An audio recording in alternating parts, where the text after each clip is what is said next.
Everyone,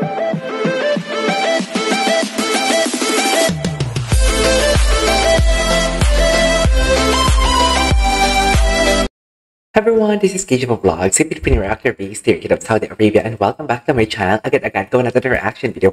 Ang Barda compilation, ang tanong ng bayan at ang tanong ng buong bansa. Kinilig na ba ang lahat?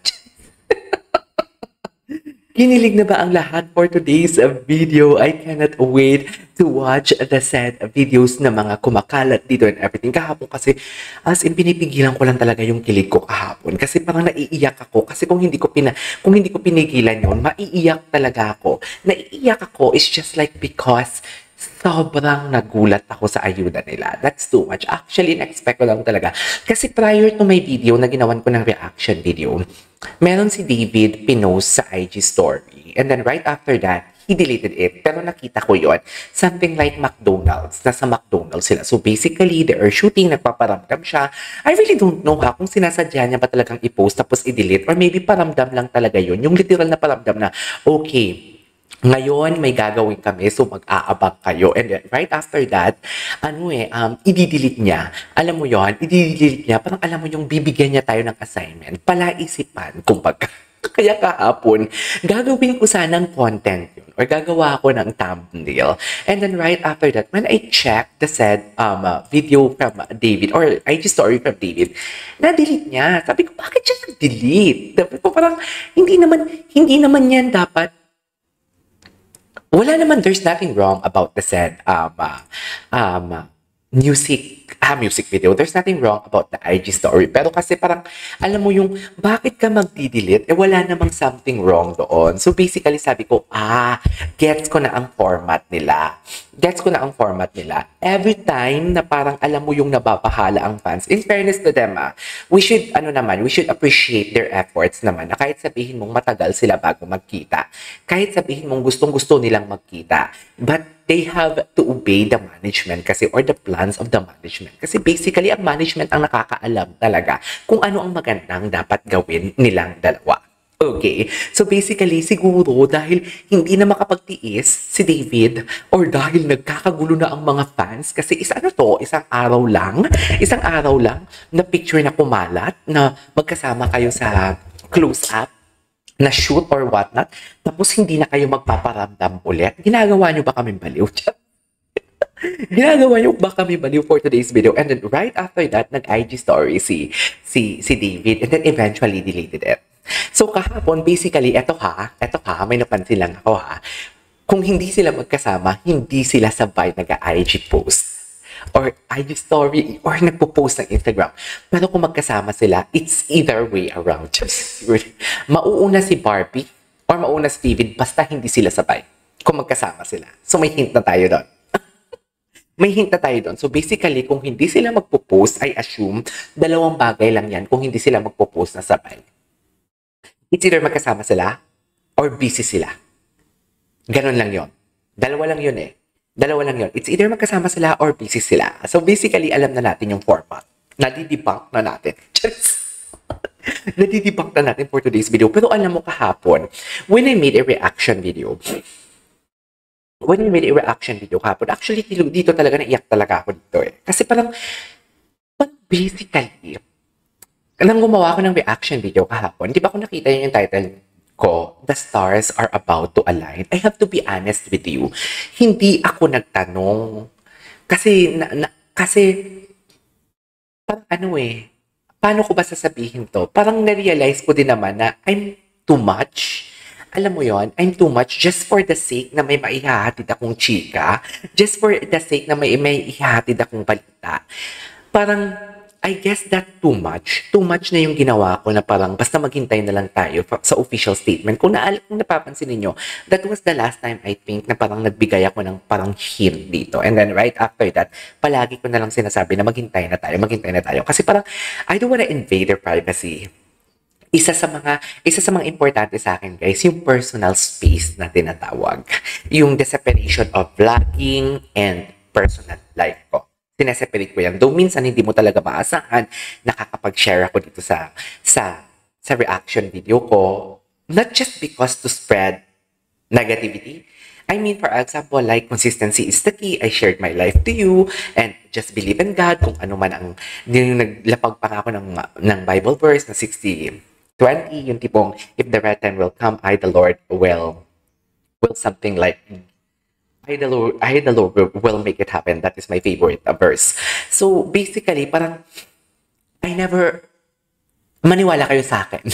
I never ask my friend kung ano mga ganap nila. I never ask my friend. It's just like, nag-align lang din talaga yung sinabi ko kahapon sa vlog ko na the stars are about to align. Yung unang video ko ata na-upload ng Barda kahapon. The stars are about to align. And then right after that, eto na nga ang lumabas. Eto na yung lumabas around, if I'm not mistaken, 6 p.m. Philippine time or 5 p.m. Philippine time. Lumabas na tong video na to. Sabi ko, hala, ang galing ko naman. Pero diba, I don't know kung meron kayo niya na. Meron akong talent na ganyan. Na for example, kung busy ako, no, ibang ginagawa ko. And then eventually may papasok sa akin sa utak ko na magba-brown out. And then right after 5 minutes or 10 minutes, magba-brown out siya. Kaya kinakabahan din minsan ako. Vision ata ang tawag dyan eh. Kinakabahan din ako minsan. For example, nangyari na din sa akin to eh. Sabi ko, kung i-upload ko ba to, baka magkakaroon ako ng copyright claims or what. Always, all the time nangyayari yan. Pero hindi naman all the time. Pero most of the time nangyayari. Anyways, dito naman sa video natin for today's video, ang eye bags halatang puyat. Halatang maraming ginagawa for today's video. Kasi naman, no, gabi no, may TBC siya, may workout siya, may restaurant siya. Tapos telebabad pa sila ni Barbie every night. Hindi mo kaya. Kasi iba ang time sa Korea sa Philippines, di ba? Tama ba? Parang ahead lang ata ng how many minutes how many hours ang Korea or behind ang Korea. I really don't know the difference of Korea and Philippines. Pero, for example, syempre, gala si Barbie sa umaga, sa gabi, babalik siya ng hotel. Kung sino man ang behind or advance, for example, advance sa Korea, 2 hours. O, syempre, magtitilibabad sila ni Barbie para lang naman magkaroon sila ng time, di ba? So basically, ganun yun. Parang late ang oras or advance ang oras. Kaya siguro po yan. Hindi ka mali. So yeah, ituloy natin to. Hindi eh. Ikaw. Ano? Crush ka ba ng crush? Sana. Sana? Yung itsura ni Davy dyan, hopyang-hopya talaga siya. Literal, hopyang-hopya talaga siya. Tapos yung body language niya, the way he looked at Barbie, the way he smiled to Barbie, asang-asa talaga siya. At si Barbie, sinagot siya, sige. Ang bilis ng sige. Pero di ba, bakit ka mag-joke ng ganito? Parang hindi to joke eh for me. Hindi to joke, hindi to fan service for me. Eventually, malay natin. But it's too early. For me, it's too early. Let them enjoy and savor kung ano man meron sila. For me, yun. Basta ako, hindi ako napapadali. Di ba? Hindi ako napapadali. Dali na lang kaya. Hindi madinig eh. Nakakainis naman. Bakit hindi madinig? May video. Cutie. Ang blooming ni Barbie, no? Ang daming nag-comment talaga na parang ang blooming ni Barbie, which is I couldn't agree more. Sobrang blooming ni Barbie. Sobrang ganda ng skin niya. Sobrang alam mo nakapakpay na siya. Basta iba. Iba. Si David lang yung puyat. Hindi eh. Kasi may knowing David, di ba? Parang, syempre nabi niya din maiasikaso. Sana. Ang gwapo ng mata niya. Pati yung eyebrows yung gumagalaw. 5 hours pala. 5 hours pala to. Isa pa. Crush ka ba yung crush mo? Isa pa. Hindi eh. Ikaw, crush ka ba ng crush? Sana. Hindi mo sure. Tayo na lang kaya. Tayo na lang kaya. Isa pa. I am really curious kung anong sinabi doon ni Barbie sa last part. Sobrang curious ako sa pinaka-last part. Hindi eh. Ikaw, crush ka ba ng crush? Ikaw, crush ka ba ng crush mo? Sana. Sana. Hindi mo sure. Hindi mo sure, no? Tayo na lang kaya. Sige. Isa pa. Last tayo. Hindi, I mean, isang video. Dear, bakit ganito? Alam mo, i-content natin to. I-explain natin to. Pero bakit ganito? Bakit ganito kadikit for today's video? Grabe naman yun, uy. Tingnan mo yung magkakaibigan, no? Kung mag-picture sila, oh. Nakikita nyo ba? Nakikita nyo kung paano sila magpa-picture ang magkakaibigan. Nadi-differentiate nyo ba kung paano ang mag-picture sila David? Talaga bang dito? Nakalin dapat sa chest, Barbie? Ganun ba talaga dapat? Hindi ako gumagawa ng kwento. Makikita naman natin dito, di ba? Makikita naman natin dito, di ba? Kung anong nakikita natin. Right?